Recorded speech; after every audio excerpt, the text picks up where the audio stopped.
Retornando então, pessoal, aqui para a nossa segunda parte desta aula, a Bíblia, a palavra revelada, essa crítica textual que nós estamos estudando, a parte 2 agora, então, da aula. Vamos falar, então, nesta segunda parte, a respeito dos textos gregos que são a base para as nossas traduções, tá? Então, são dois esses textos que são usados como base para as traduções que nós temos. O texto receptus, tá? Ou o texto recebido, ele guarda semelhança com o texto bizantino ou texto majoritário. Não se preocupe com isso que nós vamos explicar. Então, nós temos o texto receptus, que é um deles, e temos o texto crítico, que é o texto minoritário, tá? Tem como base a crítica textual. Vamos entender tudo isso aí. Então, antes de nós entrarmos a fundo no conceito desses textos, vamos dar uma olhadinha aí um pouco na geografia bíblica, tá? Então, o que nós temos aqui? Veja só, circulado em verde, nós temos Jerusalém. É exatamente aqui que nasce o Evangelho, ali no ministério de Jesus, né? Mas no capítulo 2 de Atos, nós temos a descida do Espírito Santo e o início da igreja, tá? Então, veja, o Evangelho nasce aqui, ok? E nós vamos, então, ver Jesus falando lá em Atos 1:8, que os discípulos deveriam esperar em Jerusalém até que do alto eles fossem revestidos com o poder do Espírito Santo. É isso que nós temos ali em Atos 1:8. E então, em Atos capítulo 2, ocorre então no dia de Pentecostes a descida do Espírito Santo e todos então foram plenos, foram cheios do Espírito Santo e o Evangelho começa a se propagar, né? Então, nós temos aqui Jerusalém e depois nós vamos ver o Evangelho avançando até Antioquia, tá? Talvez esteja pequeno aí para você na imagem, mas esta cidade aqui quadriculada ou retangulada em amarelo é Antioquia, tá bom? Muito bem, agora nós temos aqui, caminhando um pouquinho acima, a cidade de Constantinopla. Puxando, está escrito textos bizantinos, texto receptus. O que significa isso? Tá? Constantinopla, se você se lembra daquela aula complementar que nós fizemos, nós dissemos que Constantino, na verdade, ele dividiu praticamente o Império Romano em duas capitais, Roma e Constantinopla. Na verdade, então, nós temos o quê? Nós vamos ter o reino, ou melhor, o império, cuja capital é Roma, no Ocidente, e o império cuja capital era Constantinopla, no Oriente, tá? Então, aqui nós temos o Império Bizantino, nós temos o Império Romano, agora o Império Bizantino, e o próprio Constantino fundou, então, esta cidade chamada Constantinopla, que depois passou a ser Bizâncio, e hoje é a cidade de... lá na Turquia, não me lembro o nome da cidade atual, né? Mas nós citamos isso naquela aula complementar. Então, era Bizâncio, Constantinopla, né? E nós temos, então, o quê? Esses textos bizantinos, tá? Eles foram encontrados aqui nesta região, tá? Se você der uma olhada nessa linha tracejada, saindo aqui de Jerusalém, que é o círculo verde, para Roma, né? Essa linha tracejada, ela vai representar as viagens missionárias de Paulo, né? Então, Paulo fazia essas viagens missionárias e ele parava nessas regiões que você vai ter algumas algumas igrejas, por exemplo, Tessalônica, Corinto vai estar por aqui nesta região. Ou seja, o evangelho percorreu por esta região, tá? Depois da perseguição da igreja, a igreja é perseguida ali no seu início, a partir de Atos capítulo 9, você vai ver que de Jerusalém, de Antioquia, ela se espalha por esta região, tá? E aqui, como é um centro do catolicismo, porque antes de 1054, o catolicismo ainda não era o catolicismo romano. Então, aqui nós tínhamos a Igreja Católica Ortodoxa, tá? Ainda imperando nessa região. Então, tudo indica que os escritos, né, os manuscritos, os primeiros manuscritos a serem traduzidos, saíram desta região de Antioquia e percaminharam, né, esse material foi conduzido por todas essas regiões aqui, até chegar em Constantinopla. Então, aqui em Constantinopla nós temos os chamados textos bizantinos. Então, o texto Receptus, eles têm como base os textos bizantinos, que são os textos mais próximos dos textos apostólicos, dos escritores da Bíblia, vamos dizer assim, no Novo Testamento. Aqui embaixo, em vermelho, se você verificar, nós temos a cidade de Alexandria, que foi fundada em 331 a.C. por Alexandre o Grande. Então, nós temos lá em cima os textos bizantinos e aqui embaixo nós temos os textos alexandrinos. Tá? Não se preocupem em memorizar isso, apenas entenda a ideia. Tá? E como textos alexandrinos, nós vamos ter dois importantes textos chamados Códices Vaticanos e Códices Sinaíticos. Não precisa memorizar, novamente repito, apenas para vocês terem uma ideia. Por quê? Porque os textos bizantinos, volto a dizer, eles vão dar origem ao texto Receptus, ok? Que são os textos mais próximos daquilo que foi escrito pelos apóstolos, exatamente por estar nesta região. É por isso que o texto Receptus, ele é muito bem aceito pela igreja, pela teologia, porque são textos sérios, bem conservados, tá? Que guardam provavelmente a originalidade daquilo que foi escrito ali no primeiro século pelos pais apostólicos. Agora vejam só, esses textos alexandrinos, na verdade, eles estão numa região oposta, tá? Alexandria está numa região oposta ao caminho da igreja. O que eu estou me referindo ao caminho da igreja? Porque os primeiros discípulos, eles saem de Jerusalém para Antioquia e percorrem toda a região aqui da Ásia Menor. Se você verificar aqui, algumas cidades como Esmirna, tem Antioquia, tem uma Antioquia aqui também. Essa Antioquia, a primeira circulada depois aqui de Jerusalém, na setinha apontando, essa primeira Antioquia aqui, é a Antioquia da Síria, tá? Depois tem a Antioquia da Pisídia, um pouco mais à esquerda. Você tem Esmirna, você tem Pérgamo, que são exatamente as igrejas da Ásia Menor, em que o apóstolo João escreve as sete cartas às igrejas da Ásia Menor. Então, você tem Éfeso, tem todas essas igrejas aqui.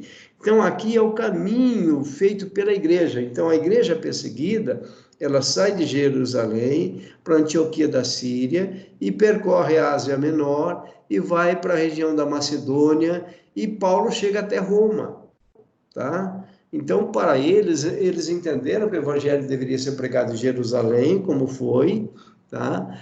Judeia, que é a região mais extensa de Jerusalém, Samaria, né? Ali Antioquia já vai estar na região de Samaria, e confins da terra. Então, você vai pegar, então, toda essa região subindo até Roma, tá? Então, o Evangelho tem esse percurso.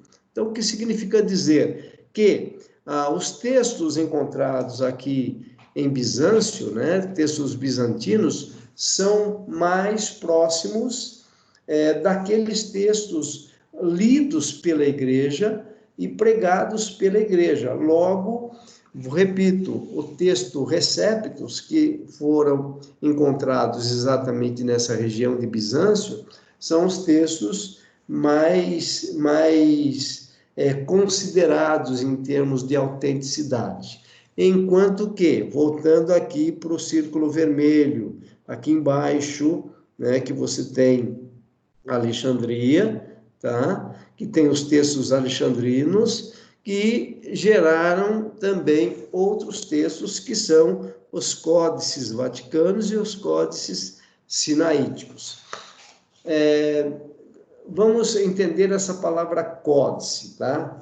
Vejam, na primeira parte nós falamos um pouquinho de papiro, tá? Então, os papiros, eles surgiram há 3.000 anos antes de Cristo. Então, o Antigo Testamento, por exemplo, foi escrito em papiros. Nós temos textos do Novo Testamento escritos também em papiro. Depois surge o quê? Surgem os pergaminhos, que eram em couro, tá? Couro de animal, que era preparado para a escrita. Depois do pergaminho, nós vamos ter o quê? Esses pergaminhos sendo separados em folhas e encadernados. Esse encadernamento, né, vamos dizer, essa apostila formada por pergaminhos, um sobre o outro, escrito frente e verso, né, formava então um livro, eram os pergaminhos. Né? Perdão, eram os códices. Então, os pergaminhos organizados em folhas, né, eram grampeados, né, com os grampos da época lá, eram furados e colocados como se fossem argolas, e montado, então, como se fosse um livro, como nós temos hoje. Então, esses eram chamados de códices. Códices. Então, vamos lá. Pergaminho, papiros, evoluiu para pergaminho e evoluiu, então, para os códices, ou codex. Então, vejam só. E depois, então, com o aparecimento da imprensa e do papel, nós temos os livros. Então, se nós formos colocar numa ordem, nós temos papiros, pergaminhos, os códices e depois nós temos os livros, ok? Então, o que é um livro? É exatamente um conjunto de páginas escrito frente e verso. Os códices também eram, então, aqueles princípios iniciais da formação de um livro. Então, os códices vaticanos, exatamente, é uma coleção de manuscritos que formam, então, esses livros. Porém, muitos deles não têm o evangelho completo. Tá? Às vezes falta um livro ou outro. Os códices sinaíticos também. Então, voltando lá, o texto Receptos encontrado aqui são textos bizantinos, portanto, são mais próximos dos textos apostólicos, enquanto que os textos alexandrinos, que estão em região oposta, provavelmente são textos onde os apóstolos não percorreram, mas, na verdade, foram cópias que chegaram até Alexandria. Vamos ver, então, aqui no próximo slide agora, para a gente continuar falando a respeito desses textos, para fechar o entendimento de vocês. Vejam aí o texto recebido, então, ou textos receptos, é uma versão do Novo Testamento estabelecida por Erasmo de Roterdã. Erasmo publicou seu primeiro texto em Basileia, na Suíça, em 1516, baseando-se em textos bizantinos. Tudo bem? Então, o que Erasmo fez lá no século XVI? 1516, século XVI. O que ele fez? Ele pegou, então, ele compilou, tá? Ele montou todo o Novo Testamento através desses textos bizantinos.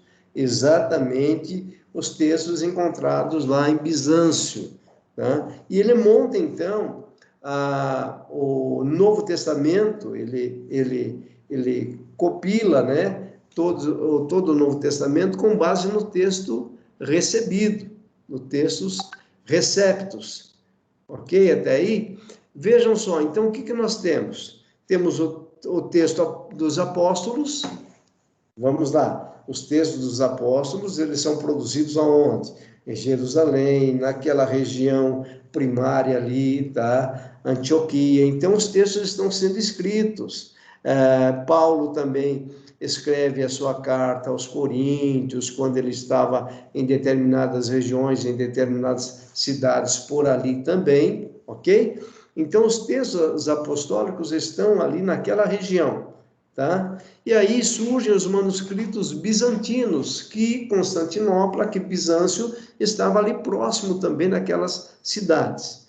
Então, os textos receptos, eles estão mais próximo, repetindo, por causa da geografia bíblica, dos textos dos apóstolos. Então, manuscritos bizantinos, e depois nós temos o quê? Os textos receptos. Então, esta seria a ordem. Logo, podemos dizer que os textos receptos é o texto mais próximo dos textos originais, se nós mantivermos essa ideia. Vejam agora a questão do texto crítico. O texto crítico, como que ele foi produzido, tá?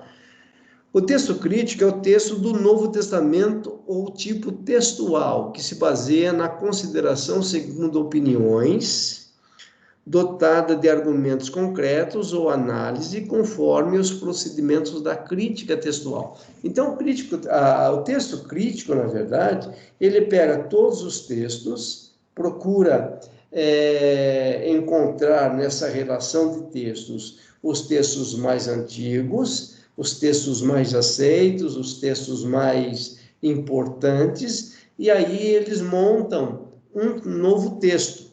Volto a dizer, o que Erasmo de Roterdã pegou? Ele pegou os textos bizantinos e compilou, criou o texto Receptus, ok? O texto crítico, na verdade, é uma análise de todos os textos, inclusive os textos do Códice Vaticanos e do Códice Sinaítico, e monta-se, então, um novo texto, que é o texto crítico. Então, o texto crítico, ele leva em consideração também a crítica textual, que também é um texto respeitável. Por quê? Foi um texto construído a partir de análise textual para se chegar mais próximo possível do texto original. Então, essa é a ideia. As nossas Bíblias, então, elas estão baseadas em 2 textos. Repito, é isso que eu quero que vocês entendam. Nossas Bíblias estão baseadas no texto Receptus, algumas, e outras no texto crítico. O que é melhor, né? Nós vamos tentar verificar aqui, então, o que é melhor, tá?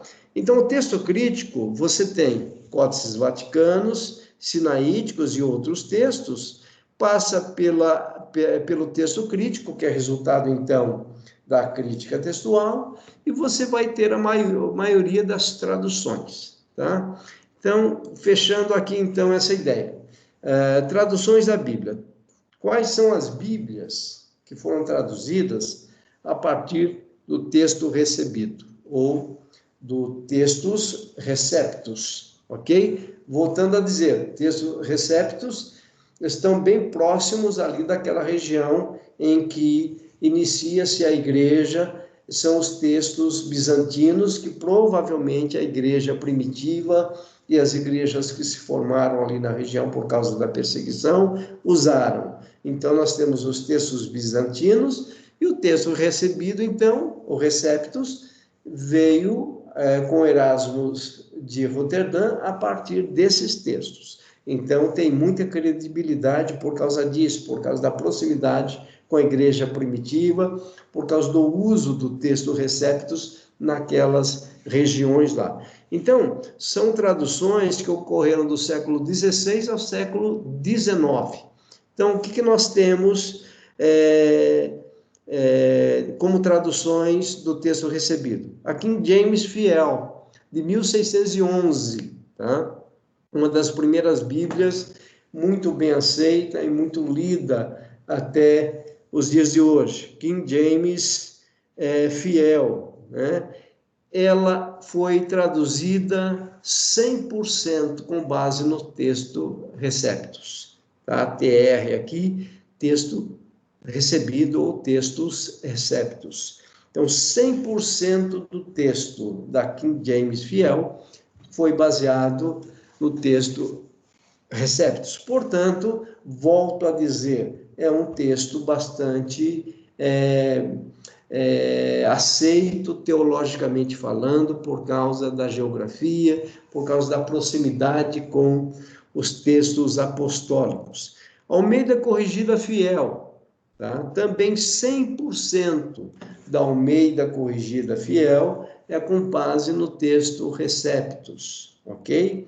Almeida Revista Corrigida, que é a ARC, a maioria dos textos da Almeida Revista Corrigida é com base no texto recebido. Não 100% como a King James e a Almeida Corrigida Fiel. Então, a ARC é com base no texto Receptus, mas ela não é 100% baseada no texto Receptus. Ela tem alguma variaçãozinha. A Almeida Revista e Atualizada, que é uma tradução que eu gosto, tá? O fato de eu gostar não significa que é a melhor tradução.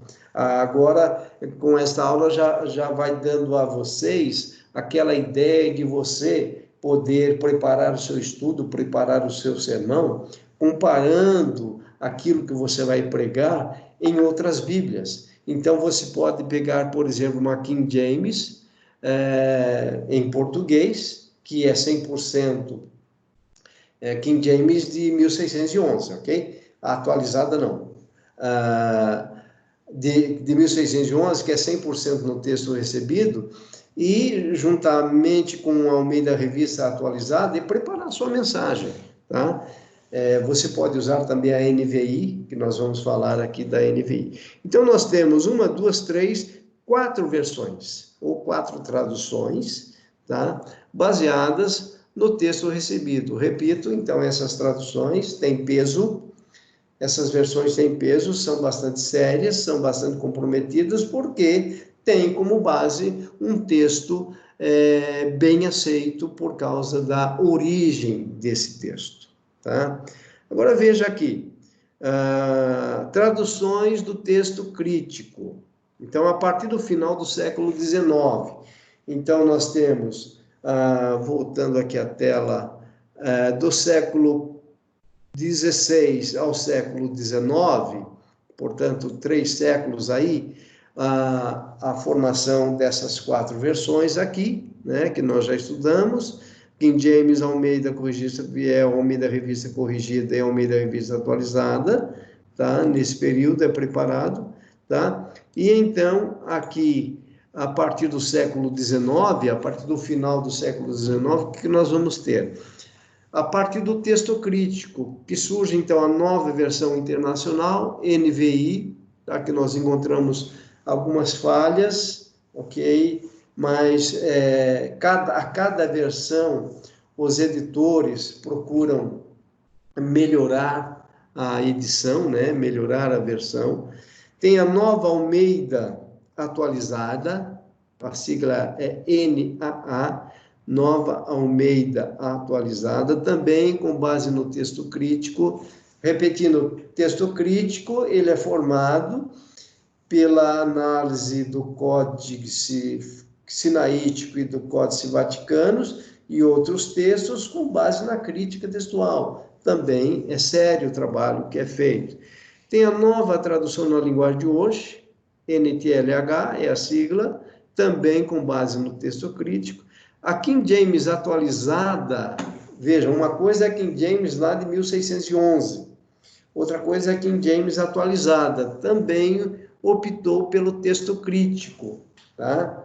Por quê? Exatamente a questão da crítica textual, que tem um peso também na formação do texto. E a tradução do Novo Mundo, TNM, que também é baseado no texto crítico, porém é uma tradução super complicada. Por quê? Porque a tradução do Novo Mundo é exatamente a versão utilizada pelos testemunhas de Jeová. Então, nós vamos ter uma dificuldade aqui nesta tradução do Novo Mundo, ok? Muito bem, então, resumindo tudo isso que nós falamos aqui a respeito das traduções, nesse gráfico, nós temos o texto recebido, tá? Quais são as versões, então, as versões que são baseadas no texto recebido, ou textos receptos. A King James, de 1611, Almeida, corrigida fiel, Almeida, revisada,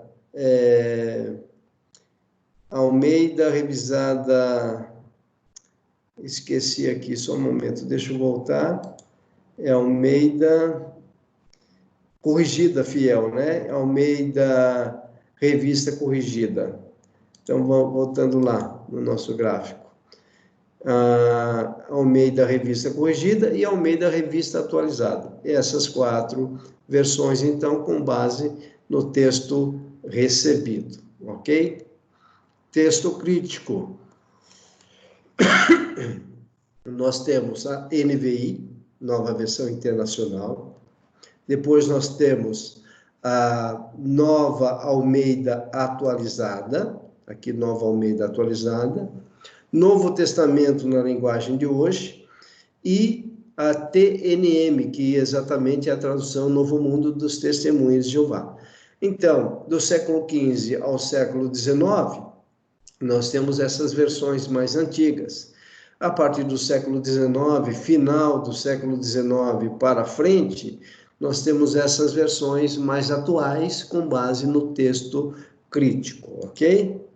Muito bem, agora vamos responder aquela questão que eu mandei no grupo para vocês a respeito do monogenês teós e monogenês huios, tá? Vamos entender o que vem a ser isso.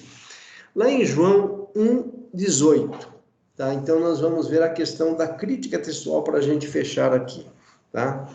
Na Almeida Corrigida Fiel, vai aparecer o seguinte texto: Deus nunca foi visto por alguém.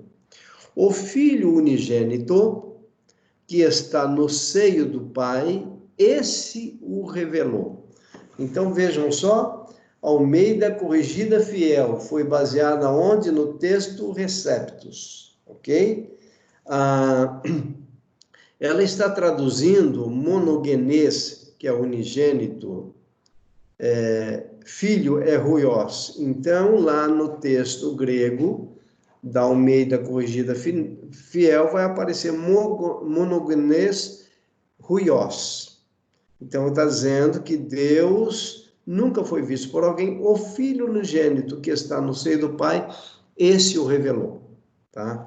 Na Bíblia de Jerusalém, olha só, BJ, você tem a seguinte tradução também: ninguém jamais viu a Deus, o Filho unigênito que está no seio do Pai, este o deu a conhecer. Também uma boa versão. Novo Testamento na linguagem de hoje: ninguém nunca viu a Deus, somente o Filho unigênito, que é Deus e está ao lado do Pai, foi quem nos revelou. Ok? Então, aqui, olha, nós temos essas traduções. Vamos caminhar. Na Almeida Revista Atualizada, vai aparecer o seguinte: a Almeida Revista Atualizada, ela tem como base o texto Receptus, mas ela também usa a questão da crítica textual. Então, aqui nós já vamos ter uma alteraçãozinha. Veja só. Ela vai dizer: ninguém jamais viu a Deus. Tudo bem. O Deus unigênito, veja lá, nas versões anteriores, é o Filho unigênito. O Deus unigênito, então aqui é monogonês teós de Deus, né? O Deus unigênito que está no seio do Pai é quem o revelou. Na Nova Versão Internacional, ninguém jamais viu a Deus, olha só, mas o Deus unigênito que está junto ao Pai o tornou conhecido. Na Testemunha de Jeová, veja só, na tradução Novo Mundo, essa dificuldade aqui é muito séria e você vê que os Testemunhos de Jeová vão trabalhar o texto conforme a doutrina deles. Como eles não creem na divindade de Jesus, eles vão procurar o máximo desmistificar essa questão de que Jesus é Deus. Eles vão tentar mascarar essa situação nas suas traduções. Então, você vai ter, por exemplo, na tradução Novo Mundo, veja só, nenhum homem jamais viu a Deus. Agora, o Deus unigênito, aqui você vai ver o Deus com letra minúscula, que está na posição junto ao seio do Pai, é quem o tem explicado. Olha só que tradução mais complicada você vai encontrar aqui. O que está na posição, não existe nos textos originais gregos, né, ou nos manuscritos, perdão, gregos, esta composição aqui na posição, tá? E nem essa questão de explicação, ou seja, é quem o tem explicado, não tem, é uma alteração muito assintosa no texto. Todos os demais textos falam de revelação, tá? Ou seja, o Deus unigênito revelou, o Filho unigênito revelou o Pai. Agora vamos lá. Olha aqui, no Códex Sinaíticos, você vai encontrar filho gerado, tá? Nesse texto crítico aqui, que é muito aceito, tá? Nas melhores editoras, né? A SBB utiliza muito esse texto aqui, do Nestor Aland, está dizendo o seguinte, olha aqui em vinho, monogenes theos. Então, o que significa isso? Monogenes theos é o Deus único, tá? O Deus único. Essa é a ideia no texto crítico. Volto a dizer, lá no texto Receptus, vai aparecer monogenes hoios. Aqui, ele, no crítico, está trabalhando a questão do monogenes theos. Então, o Deus único, tá? Vejam só aqui ainda, no texto Receptus, né, como eu disse, você vai ter a respeito da divindade de Cristo, o Filho unigênito. Tá? Então, se você perguntar, lá naqueles textos que a igreja inicia, esse texto Receptus, que é o mais próximo dos textos apostólicos, o que ele traz? Ele traz monogenes huios. Porém, os críticos textuais, fazendo análise, chegaram à conclusão que o termo melhor é monogenes theos, ou seja, o Deus único e não o Filho unigênito. Porém, tá, nós vamos encontrar em várias versões o Filho unigênito do Pai. Então, há essa ideia de Filho unigênito, monogenes huios, e a ideia de Deus único, monogenes theos. Qual é a tradução próxima do texto original? Na verdade, os teólogos não definem claramente, tá? Alguns dizem que a intenção de João foi escrever monogenes theos. Outros vão dizer, não, a linguagem de João está mais para monogenes huios. Por quê? Porque em João 3,16 fala a respeito do Filho unigênito também, né? João 3,16, que é muito conhecido no nosso meio, porque Deus amou o mundo de tal maneira que deu o seu Filho unigênito. Então, o Pai dando o Filho para a salvação daqueles que creem. Então, o que você tem na linguagem de João, tá?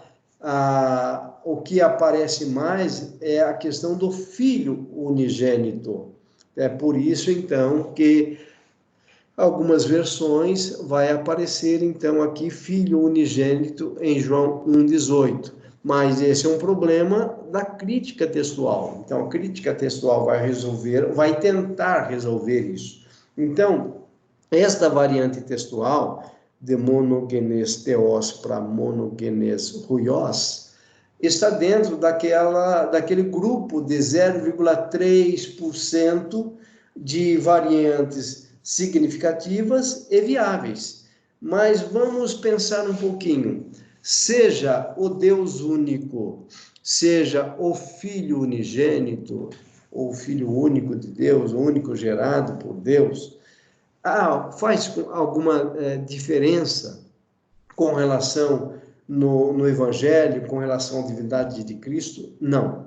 Só vai fazer uma diferença aqui, repito, na tradução dos Testemunhas de Jeová, tá? Então, eles comprometem a tradução, mas nas demais traduções, seja Deus unigênito, seja o Filho unigênito, nós vamos verificar que não há alteração alguma dentro daquilo que Deus quis transmitir para nós, ok?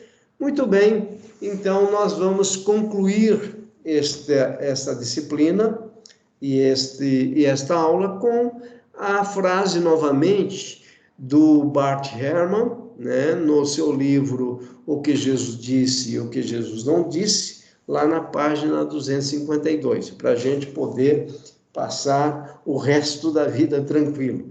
Repito, então, o que ele diz aqui: crenças cristãs essenciais não são afetadas por variantes textuais na tradição dos manuscritos do Novo Testamento. Então, se nós temos um crítico textual que não tem tanto compromisso com o Evangelho como nós temos, escrevendo uma frase como essa, isso nos deixa totalmente tranquilos com relação à veracidade e à infalibilidade da Bíblia.